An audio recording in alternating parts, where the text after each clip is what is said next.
It's Madison Kate on The Trend, and today I'm with my good friend Tara, who also just happens to be my therapist, but I'm just gonna start off by curling her hair and we'll get ready for an even better video. Anyway, how's life? Oh, it's pretty good. Hey, how are you? Getting ready for the holidays? Yeah, but everything is just a little different, I guess, this year. Yeah, it sure is. And I feel like not as many people, I think some people are still a little bit nervous to get their hair done, but also not as many people are gathering, so that they probably don't care as much, you know? Right. Are you busy with work? Yes, I am. Always, especially around holidays. Especially around holidays and, you know, with everything being different and Right. the COVID pandemic just adds a lot more stress. Holidays are stressful anyhow, right? Right. You know, running around, family, you know, commitments, those kinds of things. Right. So. Have people been like struggling at all with not being able to like do their normal? Sure. Yeah. I mean, you know, there's so much talk about the new normal or trying to make things as quote unquote normal as possible. Yeah. But, you know, many of us were just not going to be able to have the same level of connection. Oh, for sure. Over the holidays. It's sad too, because everybody like only sees family certain times a year, even you with your parents being in Florida and stuff. Sure. It can be difficult. That's why I think it's really important for, you know, all of us to lean into some of those simpler things. Yeah, do you have like more tradition things? Right. Do you have like recommendations for, I guess, like alternatives? Sure. I think it's important that, you know, whatever makes you feel safe and comfortable and kind of, you know, the traditions that you might have in your family over the years for the holidays. Like if baking's a thing, yeah, you know, continue to bake. Right. Do the fun things, get you in the spirit. Absolutely. Maybe, you know, make some different kind of Christmas decoration. Right. Homemade things. Also, I've been encouraging clients to do things like write letters. Yeah. Like the old-fashioned Christmas cards, you know. I feel like that's nice because people actually like can get more out of a letter. Right, because it's tangible and it is a level of connection. Right. You know, and we're also used to texting and, you know, we can communicate via social media and everything. Yet there's something about getting a letter or a Christmas card that it's tangible. Right. You can touch it, you can feel it. More personal. Yeah. And somebody like took the time to do that. Right. How do you feel? About coming into a salon? Oh, I feel, you know, the precautions that you've taken here and the precautions that you take. Yeah. You know, I feel as safe as it can be. Right. Situation. You know, wearing the mask and taking temperatures. Yeah.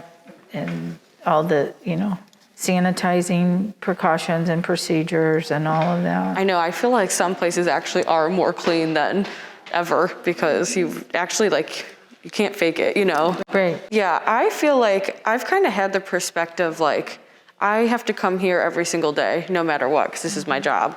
So I know like where I work and my salon and stuff is doing what they can. And I feel like this whole thing is like everybody's doing everything they can do. Mm-hmm. Like, we can make it as safe as possible, but there's obviously still gonna be people that don't feel comfortable, you know? Right.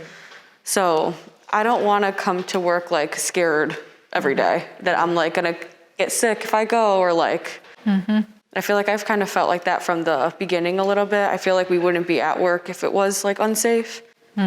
And we do things differently here too. Like all of our chairs, they said like from the middle to the next one, like are 6 feet apart.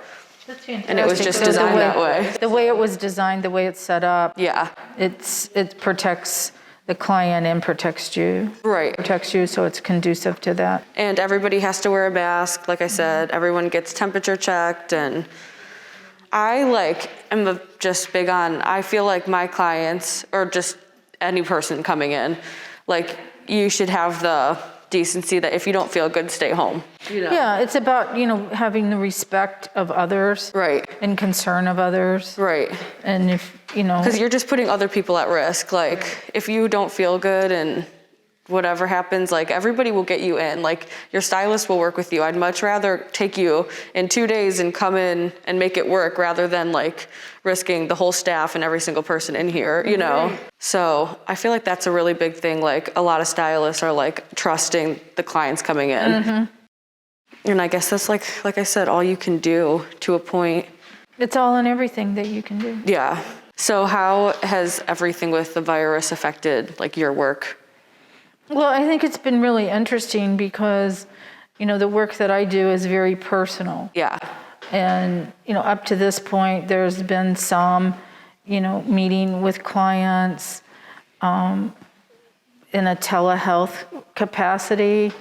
But since the pandemic, you know, I've pretty much switched to entirely virtual. Right, which is actually like crazy. And I feel like if you go to therapy, like you understand, like, I think that was kind of hard to switch. Well, the transition, it was so abrupt. Yeah. So, and, you know, with therapists, you're in a room, and usually it's, you know, like at my office is intimate space. Right, you're like face to face, so sometimes you just like have, I don't know, I feel like you might think of more to say or something. But the very, you know, connection that you have with the face to face is the very thing that puts you at risk. Right.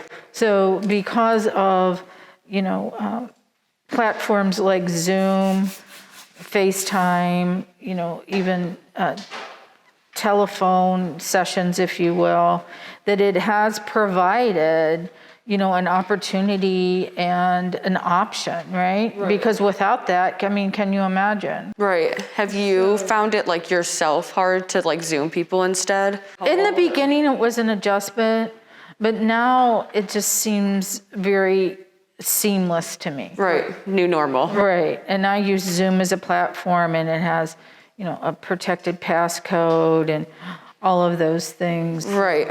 You know, one of the things that I notice is that I watch people's eyes much more. Really? Because our body language, we communicate, right? Yeah. So a lot of things that we pick up on as human beings are nonverbal. Yeah. It can be through body language. Right, you could tell how someone feels some type of way. Right. So most of the time, I don't pay too much attention to looking at myself when I Zoom. Right. Unless you want to come and do my hair every day. Yeah. If only.